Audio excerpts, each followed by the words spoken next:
Eh bien, bonjour à tous. Dans ce premier bonus, dans cette vidéo, nous allons nous concentrer donc sur un sujet que je trouve intéressant. L'extrémisme. À quel point sommes-nous extrémistes? Et je suis tombé donc sur un document de Victor Ferré sur son Patreon. Et en fait, ce barème, donc c'est un barème sur 20 affirmations, et on a un point par affirmation, et on additionne à la fin et on consulte le score. C'est pour savoir donc à quel point on est extrémiste. C'est a priori tiré d'un livre euh, qui compile 20 nouveaux concepts de psychologie. Donc voilà, apparemment. Et donc j'aime bien me poser ce genre de questions. J'espère que ça va vous faire réfléchir. J'espère que bon, vous allez avoir des questions pertinentes. Je trouve qu'il y a quelques questions pertinentes euh, parmi ces questions. Et effectivement, bah, il y a il y a des questions où on peut se retrouver ou non, et parfois c'est un peu plus flou. Voilà. Mais bon, c'est toujours intéressant de savoir un petit peu qu'est-ce qui est réellement extrême, radical, etc. Et qu'est-ce qui n'est pas. Et à partir de quand. Parce qu'il faut toujours faut quand même mettre des critères, puisque vous le savez, j'ai fait une vidéo sur YouTube intitulée Jean-Marie Le Pen est-il fasciste? Et donc il y a un historien qui dit qu'il n'est pas fasciste. Lui, il le classe dans une catégorie appelée le national-populisme. Donc voilà. Pourquoi? Parce qu'il a énoncé certains critères du fascisme, parce il a certains critères, tels que euh, faire un homme nouveau, le parti milice, l'impérialisme à l'extérieur et le totalitarisme à l'intérieur, etc., etc. Enfin, il a ces critères à lui. Et donc, c'est intéressant d'avoir des critères. Voilà. Donc, sommes-nous extrémistes? Maintenant, on va voir avec ce barème-là. Moi, je vais un petit peu commenter, mais je ne vais pas répondre aux questions. Et puis, l'idée, c'est que vous commentiez en bas de cette vidéo, en commentaire. Voilà, vous avez combien? Voilà, vous n'êtes pas obligé Ou alors me dire justement ce que vous en pensez des questions, mais j'aimerais bien interagir par rapport aux questions, parce que ça me semble super intéressant. C'est parti, maintenant, on va commencer. Alors, première question. Le machiavélisme sacré. Croire qu'il existe un objectif suprême qui justifie de tuer des êtres humains. Voilà, par exemple, qui pourrait même justifier de tuer des bébés, par exemple, voilà. Puritanisme. Penser que le monde est corrompu, matérialiste et immoral. Ensuite, prédisposition au sacrifice.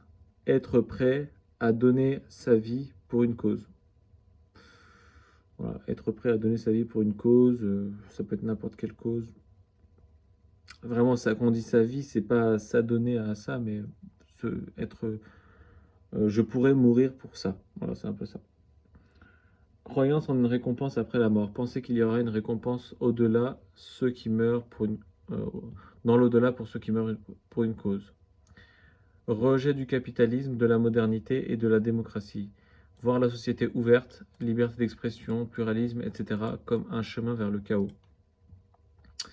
Besoin de reconnaissance. Vouloir échapper à l'anonymat en réalisant des actes spectaculaires. Sentiment d'anomie.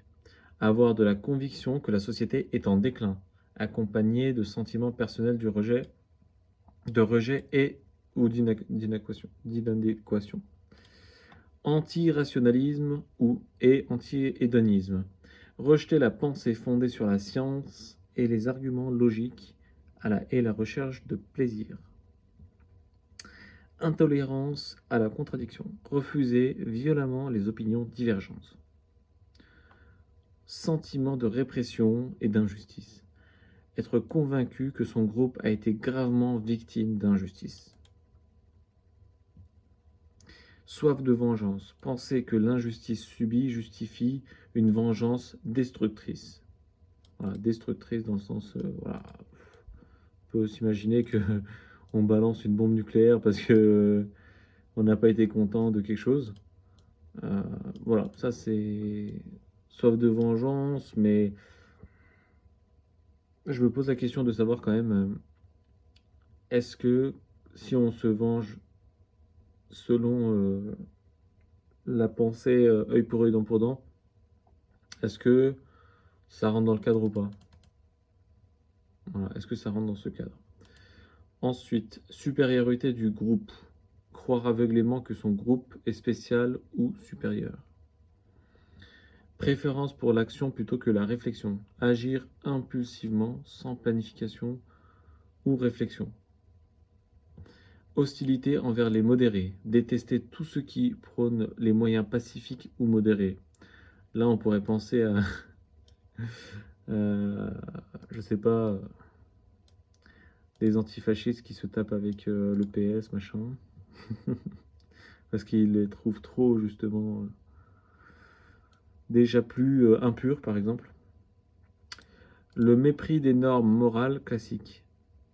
Voir l'éthique traditionnelle comme un alibi pour la lâcheté et l'injustice. Incapacité à se mettre dans la place des autres. Ne pas pouvoir adopter le point de vue d'un autre groupe. Voilà. À la place des autres, ça peut être individuellement, à mon sens, et aussi d'un point de vue de groupe. Si on a par exemple si on est extrême d'un point de vue de groupe, je pense. Parce que si on se dit par exemple, je défends tel groupe, donc voilà. Ou alors je me défends moi-même, donc individuellement, mais je pense aussi au groupe. Déshumanisation de l'ennemi. Considérer que ses ennemis sont comme des monstres ou des animaux. Ou des objets, peut-être même, je rajouterais. Chiliasme. Chiliasme. Non, je ne sais pas comment ça se prononce. Croire en la possibilité d'un paradis sur Terre ou après la mort. Dans le sens où paradis sur Terre, c'est par exemple, si on fait ça, tout irait bien dans le monde. Voilà, il suffit qu'on ferait ça et qu'il n'y aurait plus... Ce qu'on considère comme mal n'existerait plus. Plus aucune trace. Voilà, ça, ce serait, je pense, c'est grave, ça, je pense. Enfin, de mon avis, de mon point de vue, ça, il faut toujours quand même douter de ça. Effacement des différences entre ennemis. Ne pas faire la distinction entre civils, soldats, enfants, adultes, hommes et femmes. C'est-à-dire que voilà, par exemple, une femme enceinte, des enfants innocents, etc. Là, voilà, c'est de l'essentialisme. On dit, par exemple, on attaque ce pays, et donc ce pays, on détruit tout le monde. Voilà. Ça me fait penser aussi à la... je vais pas divulgacher la série, mais ça me fait penser... Je vais pas divulgacher, mais ça me fait penser à Game of Thrones. Donc voilà, ceux qui ont vu auront la référence. Et voilà. Donc n'hésitez pas à faire une compilation voilà, faire la somme de vos points et de commenter. Donc voilà, ça vient de Victor Ferry qui a fait dans son document justement Patreon. Et voilà, merci à vous, merci beaucoup et à très bientôt, j'espère.